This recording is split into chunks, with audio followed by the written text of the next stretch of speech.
Welcome to the Infidel Podcast of the Damned, the weekly companion show of the Infidel News. Join us as we discuss this week's religious accounts from an atheist perspective. From Timbuktu to Toledo, from Kathmandu to Canada, from Bangalore to Bangladesh. We deplore, you deride.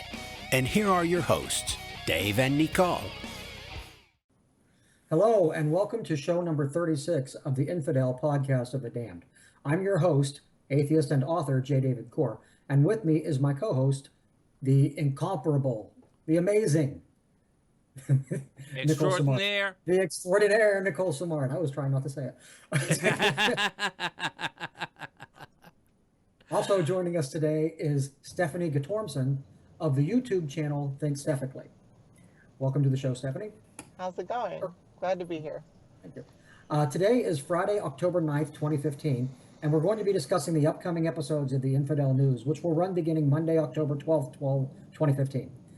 Today's newsreader is Onc Infinitus. Show notes for all of our podcasts can be found at infidelpodcast.blogspot.com. Now, Stephanie is our first guest ever to be recording from a car.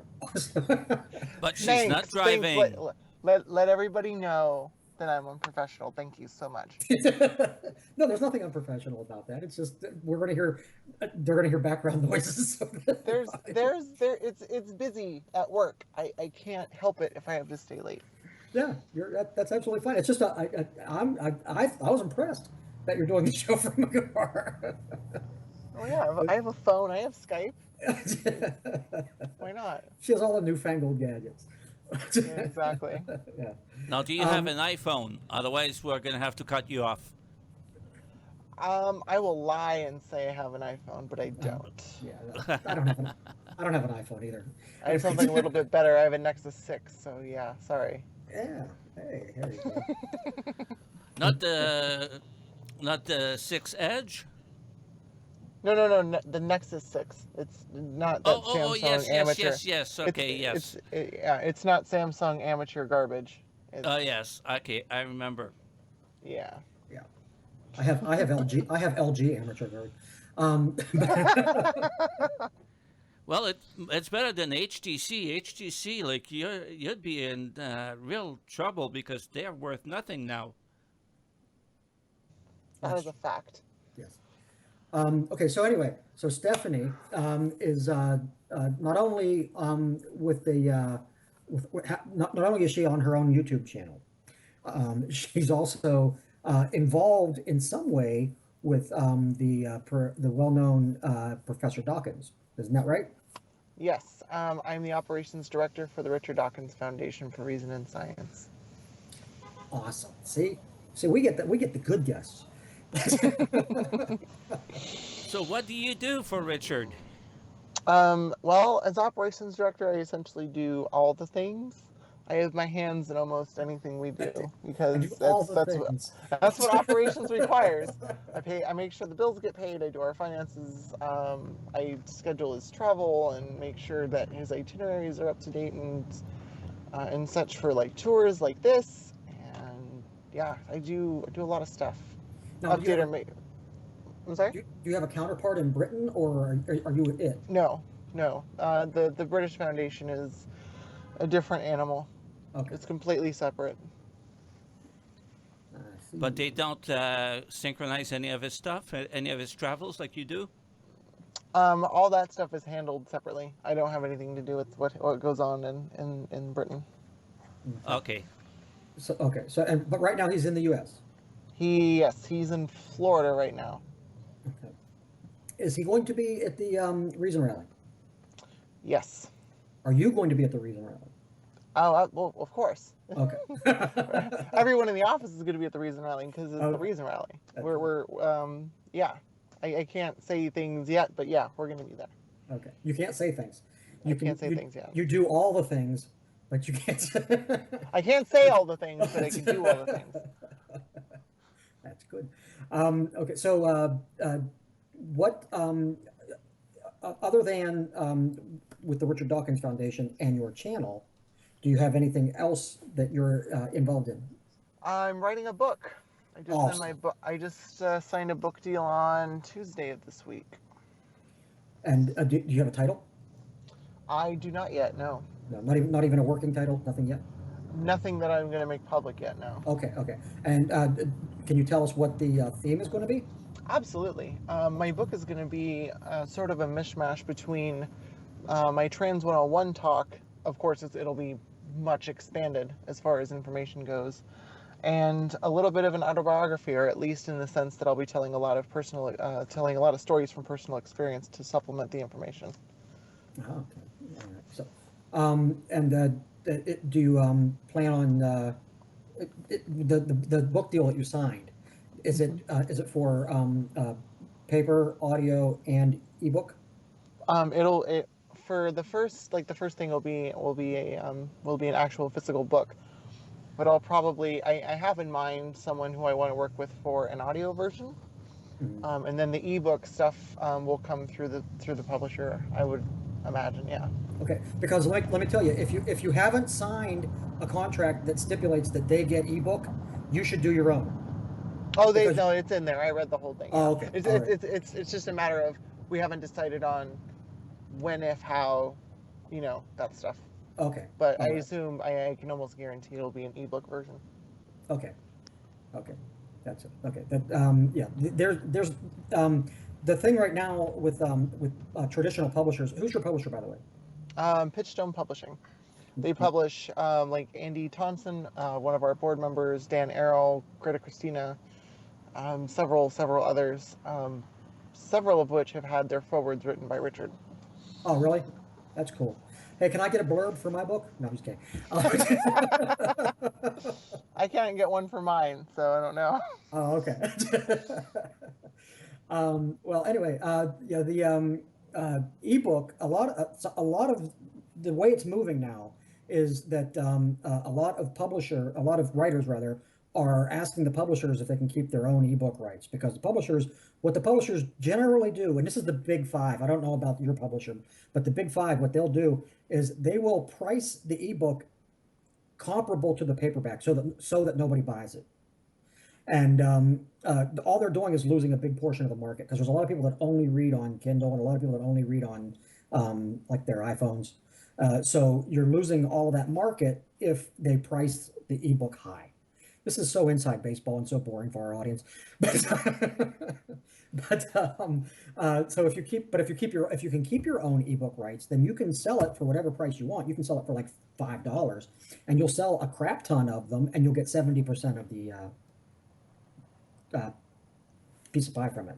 So that's just inside information for anybody out there who's thinking about publishing and wants to do that. Anyway, so tell us your background. How did you come to be with the Professor Dawkins Institute and get your book deal and be who you are? It's a long story, but I'll compress it for you. I'll start with college, because if I go any further than that, then I will have just given my book away. So well, there's a lot of stuff that people don't know from my early childhood and stuff that is going to be in there. So great. Anyway, so I was the founder and president of the Metro State Atheists at Metropolitan State University of Denver for about 6 years. And while there, I did a lot of events, some involving, I had James Randi on campus, I had Michael Shermer, had a food drive called Food for Free Thought, where people could donate free thought books and banned books, mostly the books on like the banned books list, like Fahrenheit 451 and such like. And we would give those books away for canned food donations. And we raised thousands of pounds of food for the Food Bank of the Rockies, doing it 2 years consecutively. We also, like I said, we had James Randi, which was so much fun. He was there judging our pseudoscience fair, where we had people doing, instead of doing like science projects that they would present, we had them do little debunking exhibits for different kinds of pseudoscience. They would pick whatever pseudoscience they wanted to debunk, and they'd have a science fair style, like presentation and table and things like that. And so Randy was was judging that, so that was a lot of fun. He gave a little talk afterwards. So having done all that, I was also heavily involved in the student group movement with the Secular Student Alliance and the Center for Inquiry. So I attended all those conferences all through college. And in doing so, you end up meeting a lot of people. And I ended up meeting the executive director at the time of RDF. And I found out that she was kind of from my home state, Colorado, or at least was living there currently. And I was like, oh wow, that's awesome. Like, I didn't know, that was a thing that you did. I lived there, or I did at the time, and that we kind of struck up a conversation, found out the story was there. It's not anymore, but it was there at the time. And so with those connections later on, about in 2013, I was contacted by the foundation to help run an event, or help get event stuff going on for an event that Richard was going to be doing in Denver, Colorado, in February of that year, and they wanted me to do it, so I did it. Just whatever. Yeah, I'm up for any challenge. I was doing retail at the time, so yeah, anything but that I would have done. Like, it didn't really matter. And that the following March, literally the next month, they hired me, like 11 days into the month. They were like, we would like to hire you to kind of do this all the time. That was event coordination and things like that. A little later, say at the beginning of 2014, I became the operations director, and I've been doing that ever since for Richard. Mm-hmm. So how long have you been working for Richard? Since March of 2013, so almost 2 years. There. Oh, March 2013, over 2 years. Yes, over 2 years. There you go. Yeah. I can math. I know things. And you're in charge of his finances, right?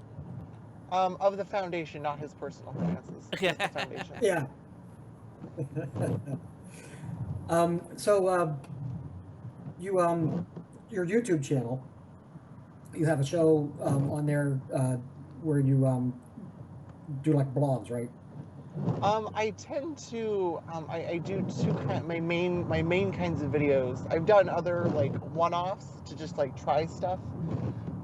But my main videos, I either respond to people or I just do a video on a particular topic. And I'll pick a topic and I'll try to run through it as quickly as possible. My chiropractic series, while it hasn't been as updated as I want it to be, I'm going to hope that I can get the third video out in that series. After doing its history, I kind of want to show where it is now, and then there's a couple more videos in that series I want to do. But yeah, there's just those two, and of course, while I can't speak to anything happening about it now, if you go onto my channel, you can see my little kerfuffle in earlier this year in April and May with a faith healer that I had a little bit of an issue with, but you can go watch those videos there. Yeah, we actually talked about that on our show, and I linked to the video itself that brought it up through Mohammed Mehta's site, because Mohammed Mehta brought it up on. Yeah. And I'm friends with JT Eberhard, and so he posted it, and then Hemet posted it, and then Raw Story picked it up, and then Salon picked it up, and then Ring of Fire picked it up, and then Penn Jillette's podcast picked it up. Like, wow. It was massive. Yeah. Meanwhile, when I had my kerfuffle with Whitaker, nobody cared. Okay. So you were a guest over in Ontario not too long ago, just about a month and a half ago. What was it like? The only thing I did not like about Canada was customs, because they threw away my dog food, and I had a lot of it with me. So Canadian customs sucks, but the rest of your country is absolutely beautiful.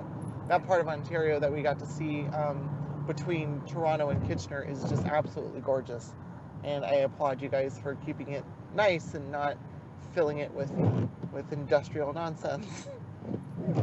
Yeah, I really do. It was very, very beautiful. In fact, I was riding in the car with Mr. Deity, Brian Dalton, And every time we passed like a big clearing, he was just like, "Oh my God, that is so beautiful." And it was seriously like about every 10 minutes or so, we just hear from the back, "Oh my God, it's so pretty. Do you see how pretty this is?" And we're like, yes, Brian. Yeah. See how pretty Canada is. Yeah. Yeah. I went on my honeymoon. We went from Detroit across to Toronto, and it was really pretty, but really straight and long. And just, on a map, it doesn't seem like it's that long. Wait, are you saying there's something wrong with going straight?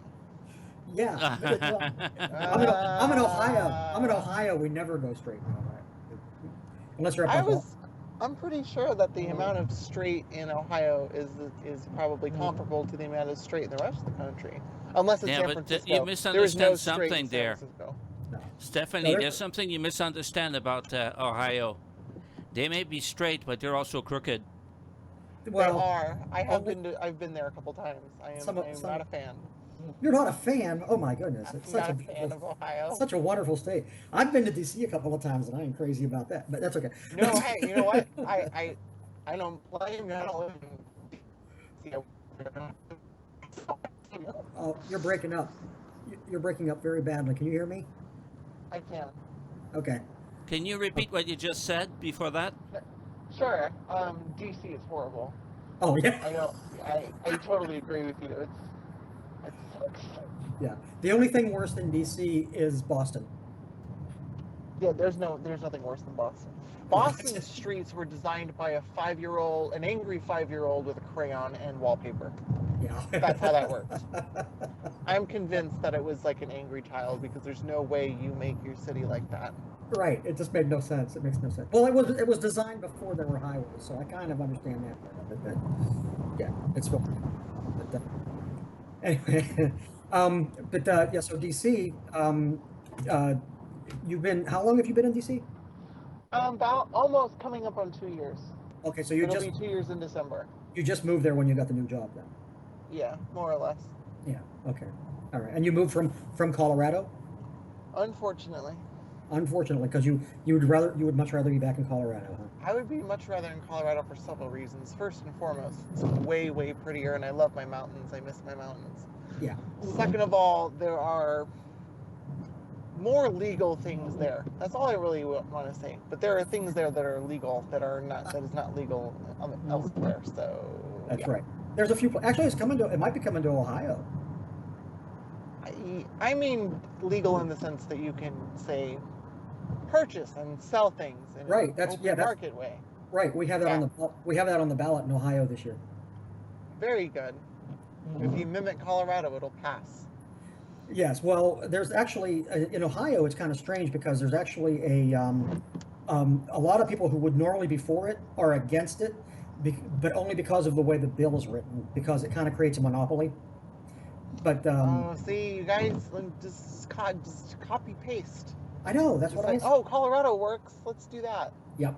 I want to talk again about you. Hand over fist. Mm-hmm. I know. Talk again about you, though. What are your projects? My projects. So, aside from my channel and my book and working, you don't have much going on. Though I just did do a video responding to a BuzzFeed video called "I'm not a Christian, but," or I'm a Christian, but I'm not ... And they're going on about, oh, I'm not a bigot, or I'm not closed-minded, or I like science. Right. It makes God look cool, and I responded to all that, like, no, sorry, this doesn't work. Yeah. But there's one girl especially who was saying, I like science because it shows how awesome God is. And if you haven't seen one of the most recent episodes of South Park, this won't make any sense to you. But I cut in. I was filming and I was just like, no. And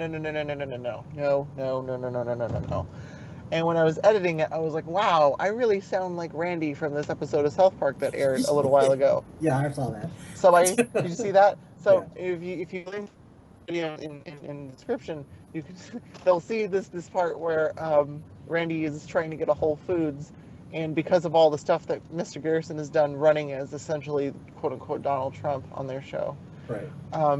he starts mentioning, he's like, hey, yeah, this is South Park, and he's like, no, you don't understand. Yeah. No. Hello. Yeah, so such is the beast driving in the middle of nowhere in Maryland. We're about to get on the highway, so we're going to be in a much more heavily covered area, right? As it were. Okay. But I'm trying to get to the. Oh, I looked at my phone and I was like, oh, I'm talking to myself.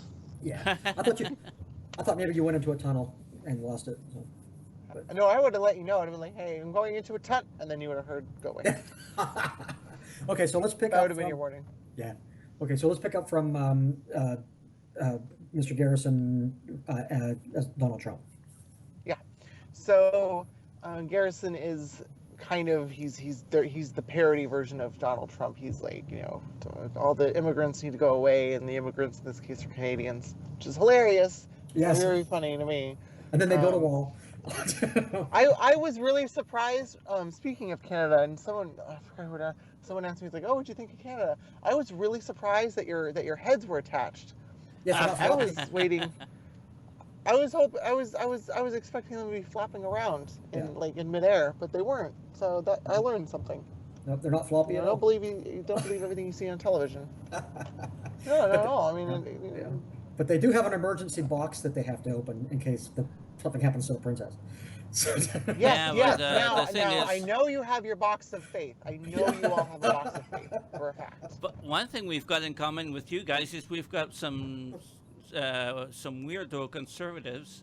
Like there's we're having elections right now, and this week there was a woman who said that the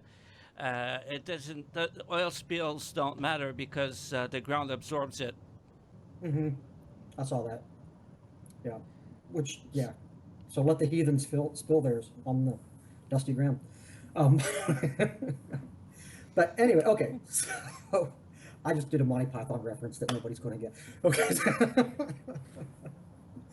But okay, so I think we have Stephanie again. No, I'm here. I'm just listening to everybody. I'm still here. She's okay. Entertained by us. Okay, so let's go ahead and move on and first see how that goes. Okay, first story. The Film and Literature Board of Review in New Zealand has put an interim restriction on the book Into the River by Auckland author Ted Daw.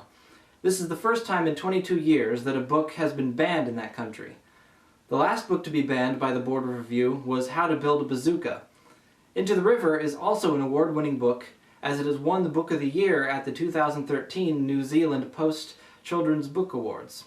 The interim restriction placed on the book was motivated, at least in part, by pressures mounted on the Film and Literature Board of Review by Christian conservatives who objected to detailed depictions of sex acts, coarse language, and scenes of drug taking. In an interview with CNN, the National Director of Family First in New Zealand, Bob McCroskey, argued that the book contained highly offensive language and gratuitous sexual content, and he wouldn't want his daughter to be hanging around with people who have been reading it. However, others have objected to the restriction placed on the book. The New Zealand Books, a quarterly review, writes that people who objected to its contents as just pandering to sex and filth must have read the novel with their frontal lobes disconnected. Bernard Beckett, an author, said in a statement that the issue of cultural disconnection and institutional racism for young Maori men is one that needs to be explored in an authentic manner. It's the sort of shock I'd like us to tolerate. It speaks to the state in our society that this aspect of the book was largely overlooked in our glamour to excite ourselves over cursing and ejaculation. The author of the book has also spoken out against the ban. He says, the book was never about sex and drugs, it was always about bullying people and how that damages people for the rest of their lives. That is really the underlying theme. Everything else is just trappings that go along with that.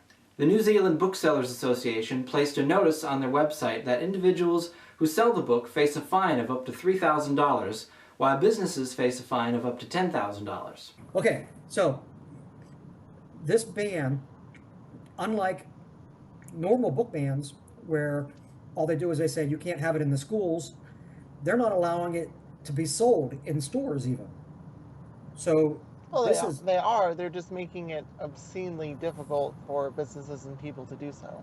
Right. Well, nobody's which going is to. just as bad. Which is just as bad. Right. But I mean, this is like Nazi Germany censorship. Really, it's like they're not just censoring it. They're imposing restrictions and it's like a book burning festival over there. And this is Australia. This is no, not Australia. New Zealand. New Zealand, which is Australia light.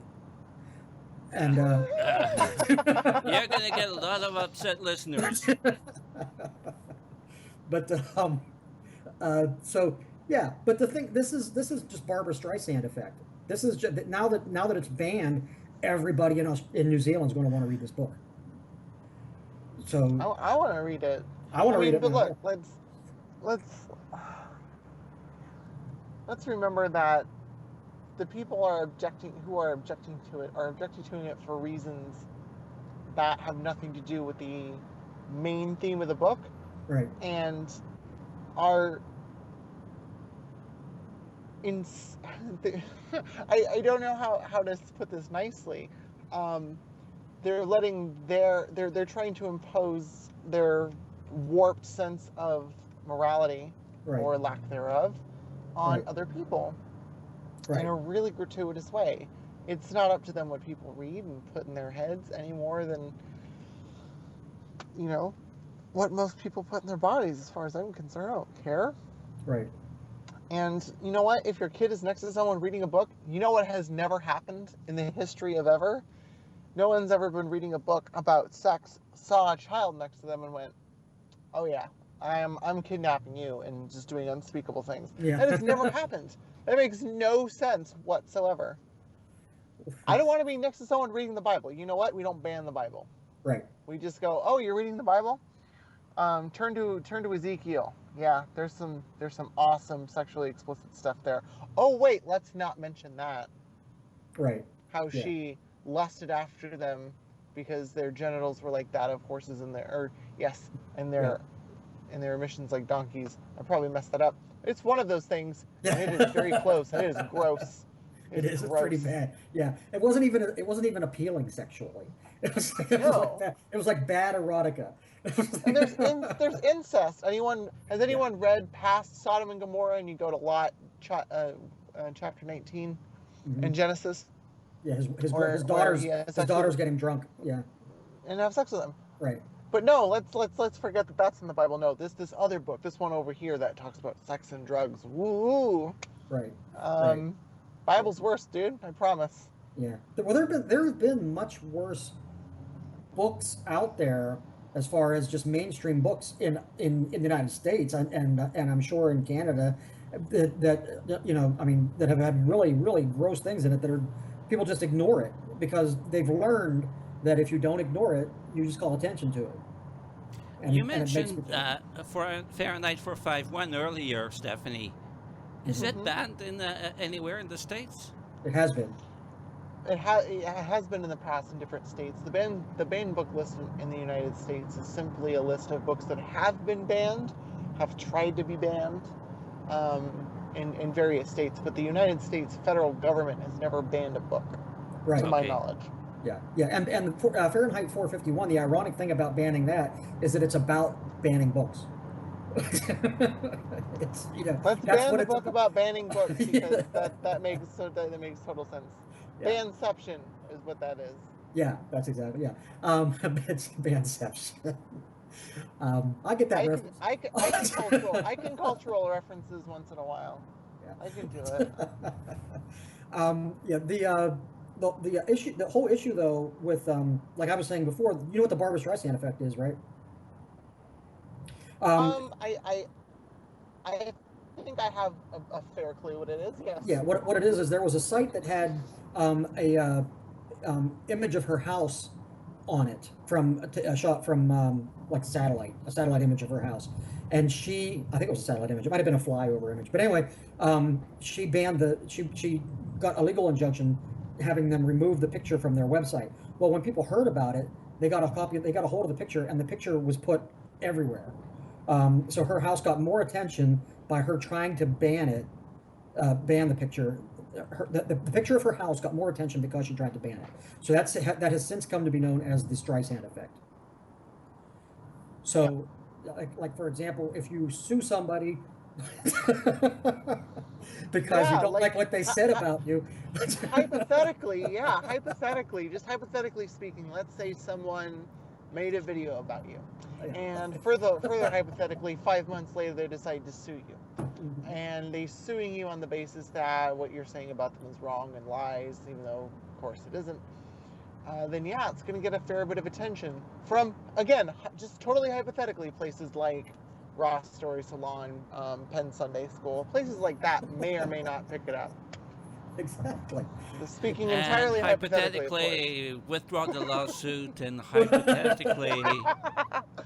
Hey now, you're speaking hypothetically. It's a little too specific. You know what I mean? Well, let's move on to the next story. Mohammed, the Messenger of God, the film that cost $40 million to produce and Iran's most expensive film, has been released to both acclaim and controversy. The film, which was directed by Majid Majidi and took 7 years to make, is part of a trilogy. The first part depicts the birth of Prophet Muhammad up to his teenage years. The second depicts life from his teenage years up till the age of 40, the age where, according to the Quran, he became a prophet. The third and final part depicts his life from the age of 40 onwards. There is a huge controversy and divide in the Muslim world about the depiction of the prophet and his companions. It has been observed that the Shiite Muslims are generally more relaxed about the depiction of the prophet and his companions than Sunni Muslims.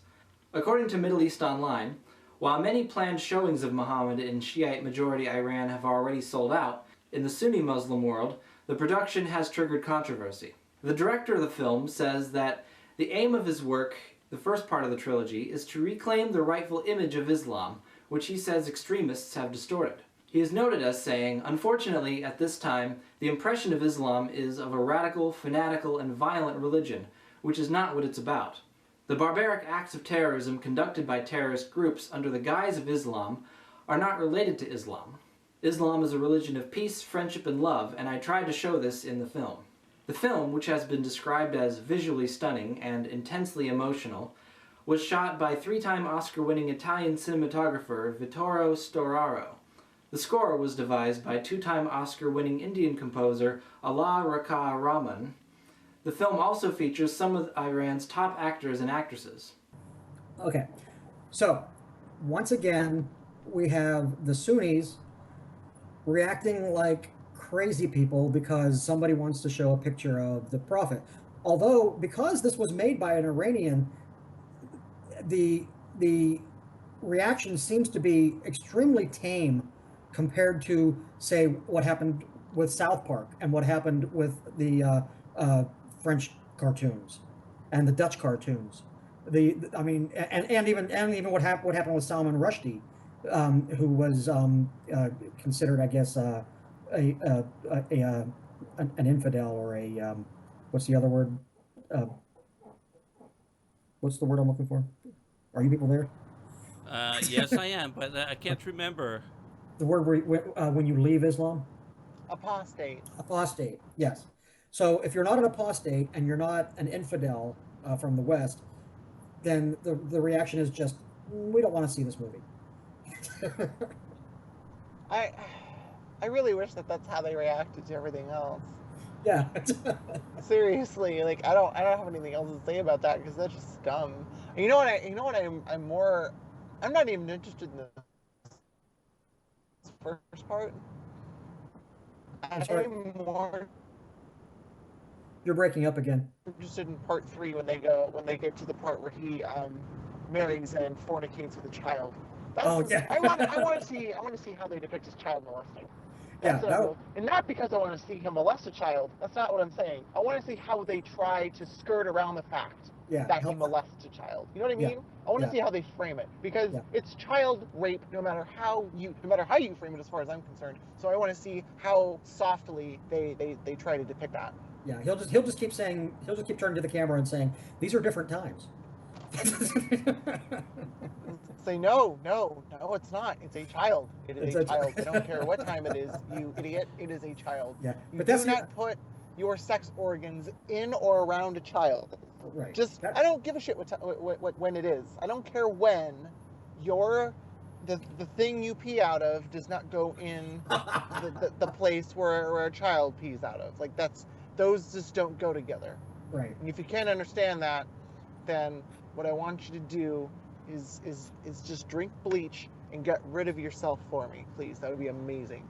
Right. So, yeah, but that is the argument. I was just going to say that working for Richard Dawkins, you have to watch your image, right? What words you use. When it comes to raping children, I think I can get away with calling people some pretty nasty things. Yeah, I think so.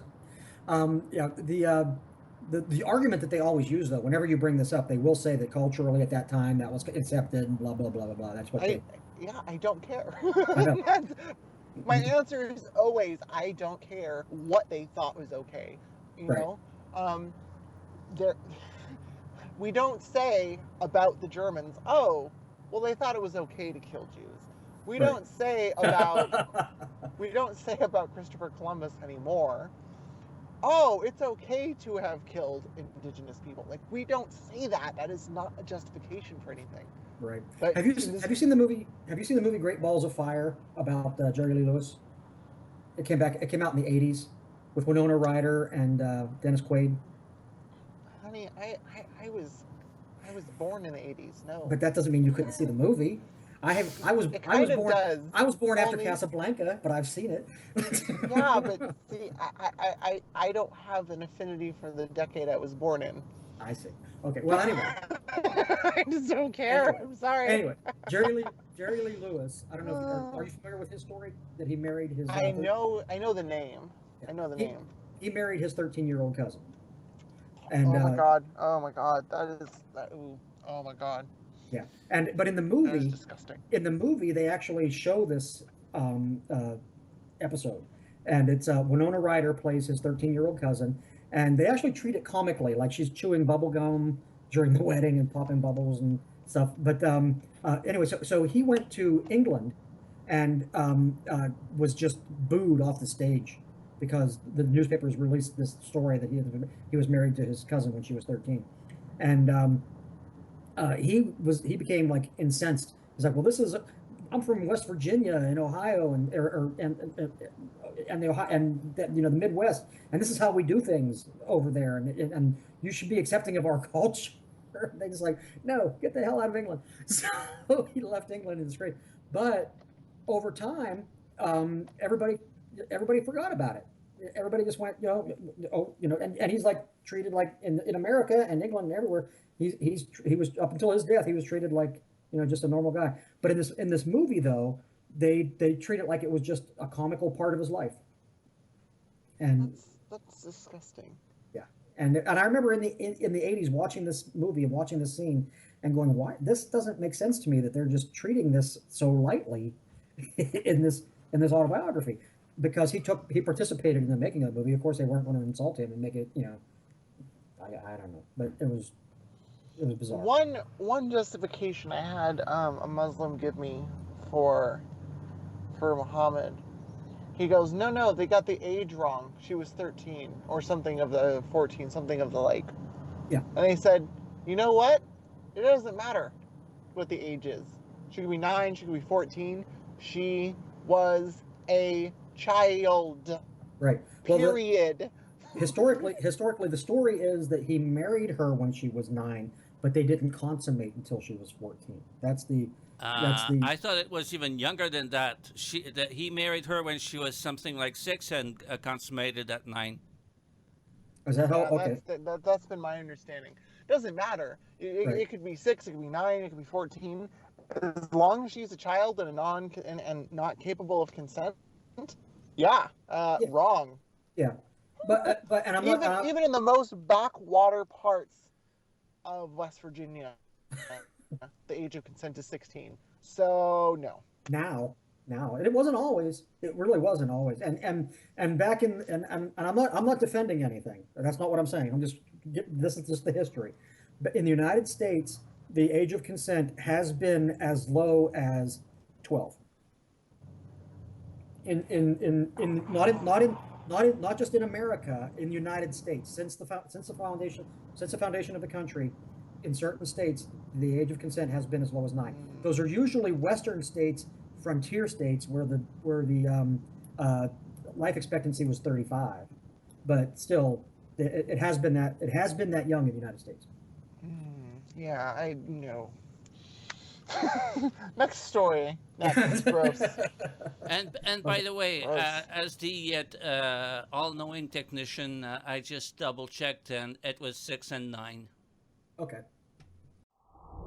In 2013, the San Diego Museum Council denied membership to the Creation and Earth History Museum of Santee, California. The rejection letter included a number of reasons for the rejection, such as improving the handling of live exhibits and cleaning up a conflict of interest regarding the museum's board of directors. It seems a bit unfortunate that the Museum Council at that time didn't just come right out and state that any museum based on religious beliefs was unlikely to be accepted by the Council's membership. Now, 2 years later, the museum has cleaned up its act, practically reinventing itself, including removing one member from its board of directors, only to be rejected again due to a secret ballot vote in which they failed to get a majority of votes. Regardless of what we might feel about the value of such a museum, the Council has put itself in the position of appearing to have moved the goalposts. Sometimes when rejecting something, it pays to be blunt. So Nicole, who wrote this one? I cannot remember who wrote it. Because there's a bit of editorializing in it. Yes, and there's a bit of editorializing in a different story about a hotel in a story next week regarding a hotel in Israel that. Yeah. Yeah. And I think I know who. I can remember somebody who's actually kind of. Yeah, I know. Okay. It's got something to do with bacon and Jews and Muslims. So Yes. people who want to find out more about it and what David wrote, watch Monday's episode. Right. Sometimes I do editorialize a little bit myself. But anyway, I wasn't complaining. I was just pointing out that there's some editorializing in this particular story. But anyhow, because that's actually the point of the story is that the board if you say, well, if you clean yourself up, we'll consider, and then when you're never really going to consider, you're just opening yourself up to criticism because. Just say we don't want any fake science. Yeah, their answer should have been, you are run by a crazy person who believes crazy things that are not congruent with reality. Right. He continues in the face of conflicting evidence to promote this wrong view, which means that it is not a museum. It is a propaganda house, and those things are not allowed in our group. So, be gone with you. That's right. That's all they have to say. Okay. Well, I was going to say, as a former university student who studied linguistics and translation, Hey, now, don't be badmouthing my degrees. So I had to, I've had to learn very quickly the importance of words and what they mean and how they can be used by people. And so for this story, I double-checked and I checked the Oxford Dictionary for the definition of museum. And according to the Oxford Dictionary, it's a building in which objects of historical, scientific, artistic, or cultural interest are stored and exhibited. The only way that Creationist Museum could be acceptable is if it was being presented as a cultural interest, but not as a scientific. So if they're trying to present themselves as scientific, they're not. They don't meet the definition. So they would have to present themselves as a social and cultural museum. And he'll never go for that because he's trying to say look, I'm more correct than science. That's been his thing. So he's going to want it to be science. Right. Yeah. And it's honestly, I blame the American school system for this, because they don't teach science as science. They don't teach science is about the process, and they don't teach the process. They teach the conclusions all through school, and that's yeah. So that's wrong. That's backwards. That's not how you teach science.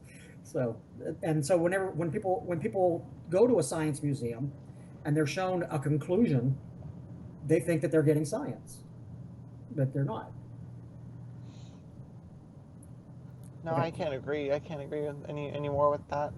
In fact, just for a shameless plug, Richard Dawkins Foundation for Reason and Sciences, we have a project called the Teacher Institute for Evolutionary Studies, specifically geared at middle school teachers to help give them the tools to teach evolution properly in their classrooms, and give them the tools to also answer these quote-unquote critics that like to ask silly creationist questions, like, well, if we evolved from monkeys, then why are there still monkeys? Right. And I know I said that sounding a little bit drunk, because that's how I hear it every time I hear that said to me. I hear it as someone saying it as if they're drunk, because it's so completely asinine a question. But that's the kind of things that we're trying to. A lot of these teachers, we've had teachers quoted as saying, like, I would love to be able to teach this, but my degree, or my education is in elementary school education, not science. And these are people that accept and understand that evolution is true, but they don't have the knowledge and the tools to teach it properly. And that's who we're trying to help. Right. Yeah. Yeah, because evolutionary teaching should, in my opinion, should start at the beginning instead of at the end. It should start with how we. There should be two things that are being taught congruently. They should be teaching how we came to understand evolution, not just that we do, and then later going back and explaining why. Start with the finches, start with Galapagos, start with how Darwin figured it out. Explain that, and then simultaneously just teach some of the biology and explain how how genetics works, and how we think that this came from this because this shows this. Why not do that? But instead they just say, here's what Linnaeus shows. It doesn't do anything. You're like starting in the middle and then moving both directions. It's confusing. Am I alone again? Nope. No, you're still there. See you on Sunday. Probably like 11. And we have a fourth guest on the podcast. A good one. I'm going home. So yeah, let's just say this about museums. Art, in a way, is its own kind of fact, but let's leave art museums out of this. Right. A museum should be presenting facts.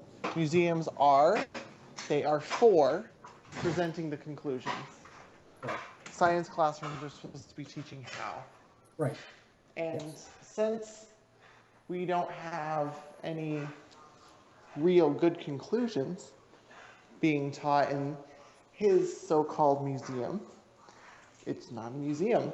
Every time I write Creation Museum, I put museum in quotes. Yeah. Which is where it belongs. Yeah. In quotes and in a dustbin. Okay, so all right. Well, that's let's go ahead and get the Christian glitches in, since we're okay. Running low on time. December 1971, I started to teach my congregation about the biblical position of demonology, because I was raised in a denomination that did not believe it, and said they certainly couldn't belong to our denomination, although the devil was sitting probably on every pew.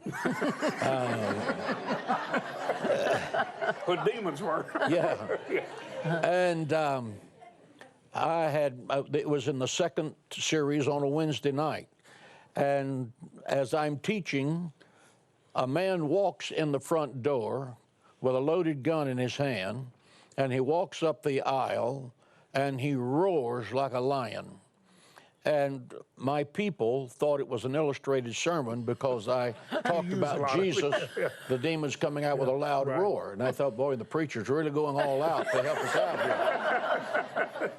So about that time, he started using language that sounded like a pup tent full of Marine Corps drill sergeants, and they knew this was not an illustrated sermon.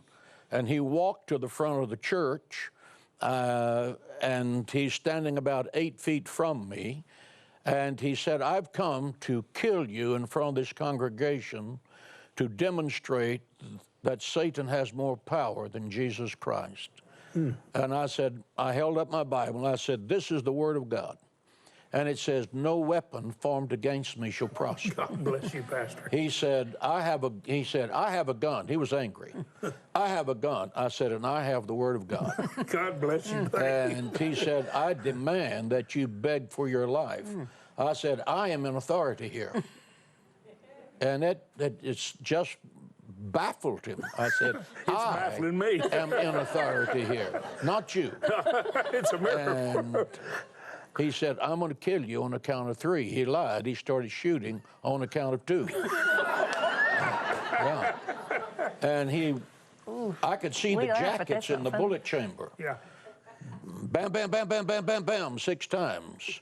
And he ran down the aisle, and a young man that was playing university football in my church ran across the back of the church and intercepted him at the wall and hit him in the side of the head and drove him into the wall with such force that the walnut handles on that gun peeled off.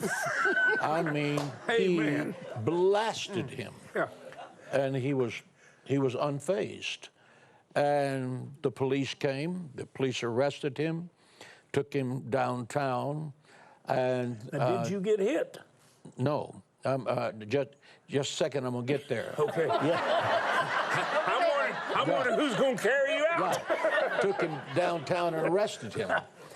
Every one of those shots he shot at me missed, and the next day, the police came and put a 2x4 where he was standing, and took string and measured it in the bullet holes in the wall.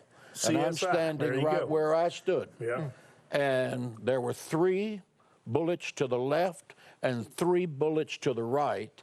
I believe the angel of God was there parrying those bullets right and left to preserve my life. I would not be alive without the protection of the angels of God.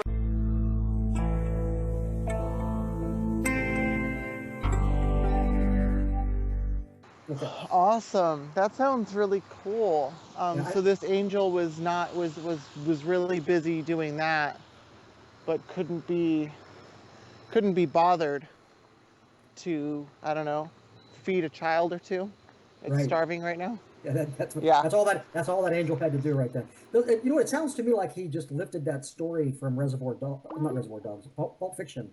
There's a scene in Pulp Fiction where John Travolta and Samuel L. Jackson are in this apartment. This guy comes running out with a gun and unloads, and every bullet misses, and then Samuel L. Jackson decides that he's going to just walk the earth and stop being a gun for hire. It sounds like Hagee's just lifted that scene and made it an episode from his life. So the angel decided that John Hagee was worth saving, but the 9 black Christians who were shot and killed in the church, where was that again, in the southern states, they weren't worth saving. Hagee was worth saving, but not those 9 people. Right. Yeah. There's a meme on Facebook that keeps going around that shows a student saying to another person, why did God not stop the gunman? And the other person says because God's not allowed in the schools anymore, which is like saying, for one thing, God is allowed in the schools, but you're allowed to pray. Nobody stops anybody from praying. But it's like saying, there's this magic of not praying that God can't. Like it's magic God can't do anything over, But also, if God can't go where he's not invited, then how come there were shootings in churches, and how come there are shootings in people's homes that are religious? So that they're the wrong religion / didn't pray the right way / insert excuse here. Yeah, but that could be the same. You can say that about the schools too. The schools all say the Lord's Prayer, and they all say the Protestant version. So maybe God's really Catholic. Exactly, and that's why the shooting was allowed, because they always did the wrong prayer. You gotta watch out, Stephanie. It's like Homer Simpson's. It's like Homer Simpson says in the Simpsons movie, or no, not in the Simpsons movie, but he says in an episode, what if we're praying to the wrong God, and every time we go to church, we're just making him madder and madder and madder? Yeah. Exactly. Yeah, but you got to watch out, Stephanie, when you talk about Catholics, because David and I are both ex-Catholics. So I don't care. You can say whatever you want about Catholics. Hey, I'm ex-Catholic too. Don't be giving me ultimatums. I'll bless crackers and throw them at you. Exactly. Yeah. Or I'll bless some wine and then it'll be blood at you. So and you can read all about Stephanie's Catholic upbringing in her yet untitled autobiography. Hey now. There is so much wrong in that sentence. I can't even begin. Really? Okay. Yeah. It's not an autobiography, and I will not be talking about any of my Catholic upbringing. Oh, okay. If I do, it'll be in passing, like, oh, by the way, this was a thing. But I probably won't. I probably won't go there. Okay. Do you have an outline or anything yet? I do, somewhat. It's almost done. The publisher really liked what I wrote for the first few pages. Part of it was a story from when I was 8, along with some of the information that I usually give in my talk. But he was like, "Wow, yeah, here's your deal." So I got to finish the outline. I got to add a lot to it, but it's gonna be a fun book. Okay, cool. Hey, when you get to the point where you're shopping for reviewers, I do reviews. So. Yay! I know. Reviews are always good, especially ones that are going to be positive. Yes, and they're hard to come by. Reviews are very hard to come by sometimes. There are, you can pay for reviews, but legitimate reviews that nobody's going to say, hey, well, she just, that's just somebody that somebody paid. Nobody's paying me to review books. So, but anyway, so yeah, hey, it was great having you on the show. Really appreciated you taking your time and using your commute time to bullshit with me and Nicole. That was really good of you. Hey, no problem. I like I said, I would have been home and ready to do it, but stuff's got to get done, and I can't leave the office till it's done. So yeah. Yeah. Okay. So, Nicole, do you have anything coming up on your channel? No, but I'd just like to remind people that, if they go to my channel, they can actually see Stephanie doing a presentation, the presentation she did at the non-conference here in Ontario in August 2015. So if you want to see more of Stephanie, not just that picture, that static picture right now, you can go to my channel and you can watch her and do a presentation at an atheist conference. Right. And it's a very good video, by the way. And I'm not just saying that because I happen to be in it. I promise.